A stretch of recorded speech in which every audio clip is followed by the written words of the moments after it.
Horror कहानियाँ। काला जादू। घर की औरतें नई बहू मोहिनी और बेटे मनीष को घेर कर खड़ी हुई थी। द्वार पर गृह प्रवेश की रस्म चल रही थी। दुल्हन के लाल जोड़े में सजी हुई मोहिनी भी आज बिल्कुल अप्सरा सी खूबसूरत लग रही थी। बेटा, इस चावल के कलश को अपने पांव से गिराओ और घर में प्रवेश करो। सास के कहने पर मोहिनी ने अपना कदम आगे बढ़ाया और चावल से भरे कलश में एक जोरदार लात दे मारी, जिसके कारण कलश उछलकर सामने दीवार से जा टकराया। मोहिनी बेटा, ये क्या किया तूने? ऐसे शगुन के कलश में लात कौन मारता है? सासू माँ के इतना कहते ही मोहिनी ने सर से अपना दुपट्टा उतार कर दूर फेंक दिया और किसी जानवर की तरह हांफते हुए गुर्राने लगी। उसकी आंखें बिल्कुल लाल लाल चमक रही थी। अभी 2 पल पहले ही चंद्रमा की तरह दमकता उसका चेहरा अब बहुत ही मनहूस सा दिखाई पड़ रहा था। उसकी आंखों की काली पुतलियां पलटकर बिल्कुल सफेद हो गई थी और काजल की पतली सुंदर लकीर कालिख बनकर उसकी आंखों के आसपास फैल चुकी थी। मोहिनी इतनी भयानक लग रही थी कि गृह प्रवेश में उपस्थित सभी मेहमानों ने डर से अपने मुंह भींच लिए थे। अगले ही पल वह अपने बाल और कपड़ों को बुरी तरह नोचने लगी और भयानक आवाज में फूट फूट कर रोने लगी। उसकी रोने की आवाज एक बिल्ली की तरह भयानक और मनहूस लग रही थी। वहां मौजूद इतने सारे लोगों में किसी की भी हिम्मत अब मोहिनी के पास जाने की नहीं हो रही थी और तभी उसका पति मनीष उसके नजदीक आया और उसने मोहिनी का हाथ पकड़ लिया। मोहिनी, मोहिनी क्या हो गया है तुम्हें? होश में आओ मोहिनी, होश में आओ। मोहिनी क्यों रो रही हो ऐसे? मनीष के उसका हाथ पकड़ते ही मोहिनी ने मनीष को गुस्से से देखा और एक जोरदार धक्का मारकर दूर फेंक दिया। भैया, ये क्या बला ब्याह लाए हैं आप? अब क्या करेंगे? मैं तो कहती हूँ अभी भी कुछ नहीं बिगड़ा, जाकर इसके घर पहुंचा कर आओ इसे। बुआ जी, मोहिनी मेरी पत्नी है। अब चाहे जो भी हो जाए, मैं इसका साथ कभी नहीं छोड़ूंगा, कभी नहीं। मनीष की बात सुनकर घर के 3-4 आदमियों ने मिलकर उसे पकड़ा और किसी तरह घर के भीतर ले आए। मनीष की मां ने गंगा जल के छींटे उसके शरीर पर मारे तो वो शांत हो गई।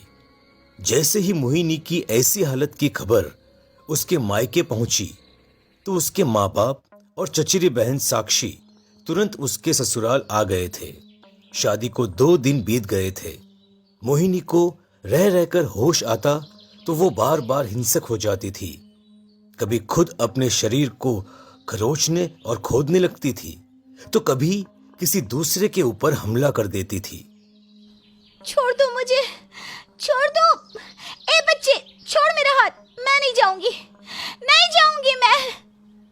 उसकी बिगड़ती हालत को देखकर साक्षी के अलावा कोई भी उसके कमरे में बैठने की हिम्मत नहीं कर पा रहा था।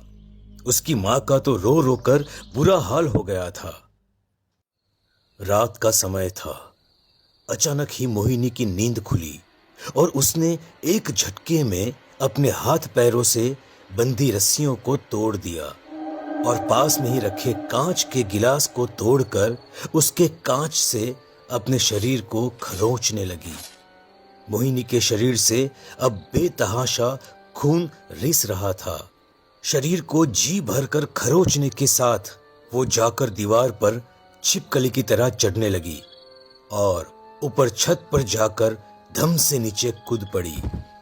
मोहिनी की ऐसी हालत देखकर मनीष और उसके पापा ने उसे लोहे की चेन से बांध दिया था। 2 दिन हो गए, मेरी बच्ची भूखी प्यासी जानवरों की तरह वहां पड़ी हुई है। मैं उसकी माँ हूँ, वो मुझे कोई नुकसान नहीं पहुंचाएगी। लाइए बहन जी, मैं कोशिश करती हूँ, एक ग्लास जूस ही पी ले, कुछ तो जाए मेरी बेटी के शरीर में। ऐसे तो भूख प्यास से उसकी जान ही चली जाएगी।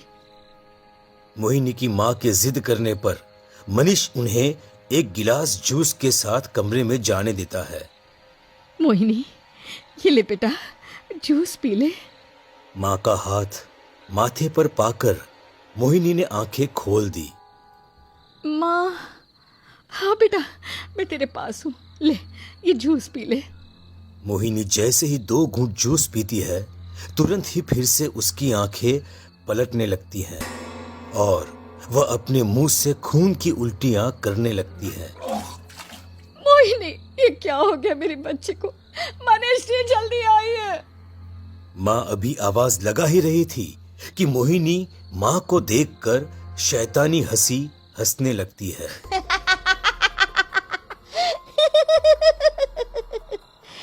इसका टाइम पूरा हो गया, इसे जाना ही पड़ेगा।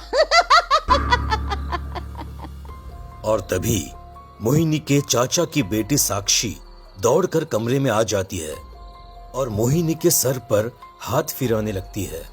धीरे धीरे मोहिनी शांत हो जाती है और फिर से बेहोश हो जाती है। 3-4 दिन में ही मोहिनी का खूबसूरत चेहरा बिल्कुल सफेद पड़ गया था। उसे देखकर ऐसा लग रहा था कि कोई हर पल उसके प्राण खींच रहा हो। बेटा मनीष, तेरे चांद से दुल्हन को किसी की काली नजर लग गई है। लगता है इसकी नजर उतरवानी पड़ेगी। मैं आज ही गुरुजी को फोन करती हूँ। गुरुजी बहुत बड़ी दुविधा में है, आप ही कुछ रास्ता दिखाइए गुरुजी। सरला जी गृह प्रवेश से लेकर अब तक की सारी बातें गुरुजी को बता देती हैं। मैं एक बार बहू की माता जी से बात करना चाहूंगा। आप उन्हें और बहू का कोई वस्त्र लेकर यहाँ आ जाइए। मुझे समस्या बहुत गंभीर लग रही है। सरला जी तुरंत ही मोहिनी की माँ को लेकर गुरुजी के पास पहुंच जाती हैं। आप अपनी बेटी का शादी के समय पहना हुआ कोई वस्त्र लाई हैं? जी गुरुजी, ये लीजिए। गुरुजी कुछ देर तक मोहिनी के वस्त्र को सामने रखकर मंत्र पढ़ते हैं और फिर जल की कुछ बूंदें उसके ऊपर छिड़कते हैं। आपकी बेटी पर काले जादू का प्रयोग हुआ है। मुझे पूरा यकीन है ये जादू आपके किसी करीबी ने विवाह के कुछ दिन पहले ही प्रयोग किया है। काला जादू? गुरुजी, मेरी बच्ची बड़ी मासूम है, कोई करीबी क्यों उस पर जादू करेगा? मेरी बेटी की हालत गंभीर है गुरुजी, बस मेरी बेटी को बचा लीजिए। आपकी बेटी पर ब्याह में हल्दी लगाते समय किसी ने काला जादू किया है। वो जो भी है वो नहीं चाहता कि मोहिनी का घर बसे। घर जाकर मोहिनी के हल्दी वाले वस्त्र ढूंढिए।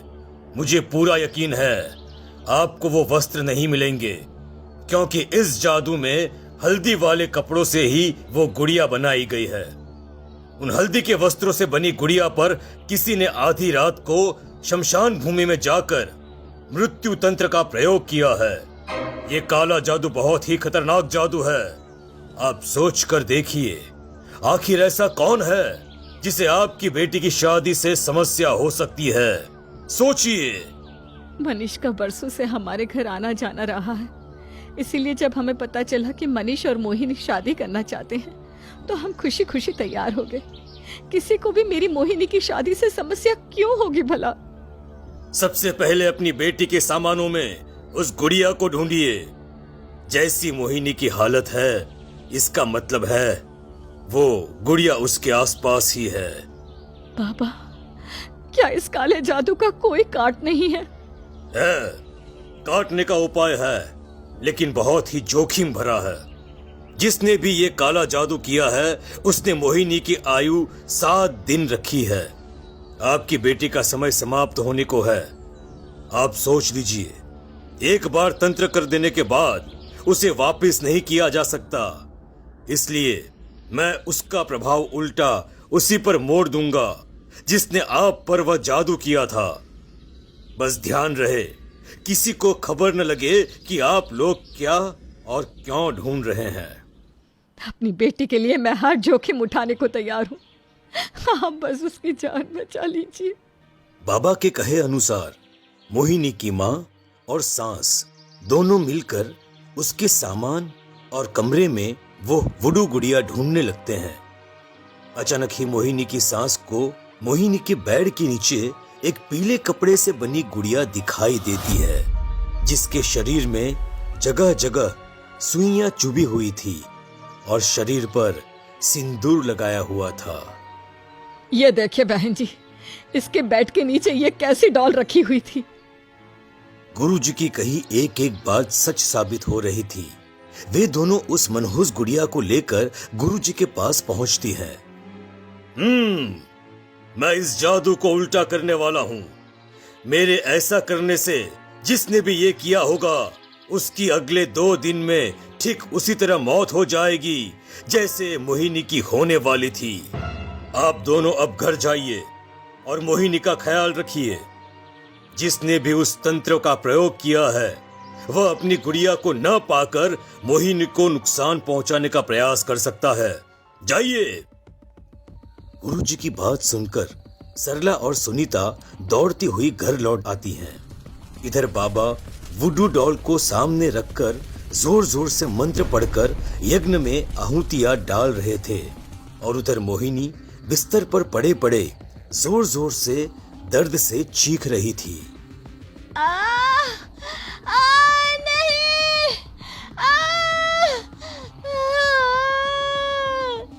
नहीं, मोहिनी का शरीर ऐठा जा रहा था और वह जोर जोर से चीखती जा रही थी। कुछ पलों के बाद मोहिनी बिल्कुल शांत हो गई। तकरीबन आधे घंटे के बाद गुरुजी उसी वुडू डॉल के साथ घर में दाखिल हुए। एक एक करके उन्होंने गुड़िया के शरीर में सुइयां घोंपनी शुरू कर दी। गुरुजी के ऐसा करने से मोहिनी के कमरे में बेचैनी से चहलकदमी करते साक्षी अचानक ही दर्द से कराहने लगी और जोर जोर से चीखने लगी। ये साक्षी को अचानक क्या हो रहा है? गुरुजी कुछ करिए। आप जानना चाहती थी ना कि इसने आपकी बेटी पर काला जादू किया है। वो कोई और नहीं, साक्षी है, साक्षी। हाँ, मैंने ही किया था इस पर काला जादू। इससे अपने रंग रूप और किस्मत पर कुछ ज्यादा ही घमंड था, इसलिए मैं इसका घमंड तोड़ना चाहती थी। मनीष से मैं भी प्यार करती थी, लेकिन मोहित के रूप में मोहित हो चुके मनीष को मेरा प्यार कभी दिखा ही नहीं। मैंने ही इस पर काला जादू करवाया ताकि ये मेरे रास्ते से हट जाए और मैं मनीष के साथ शादी कर सकूं। मनीष सिर्फ मेरा है। अपनी बहन के साथ ये सब करते हुए तुझे शर्म नहीं आई? अब अपने किए की सजा भुगतने के लिए तैयार हो जाओ।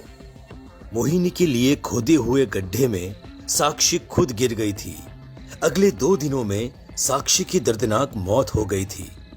उसने अपने शरीर के लगभग हर हिस्से को नाखूनों से नोच नोच कर घायल कर दिया था और अंत में उसके नीले पड़ चुके शरीर की तड़पती हुई जान निकल गई।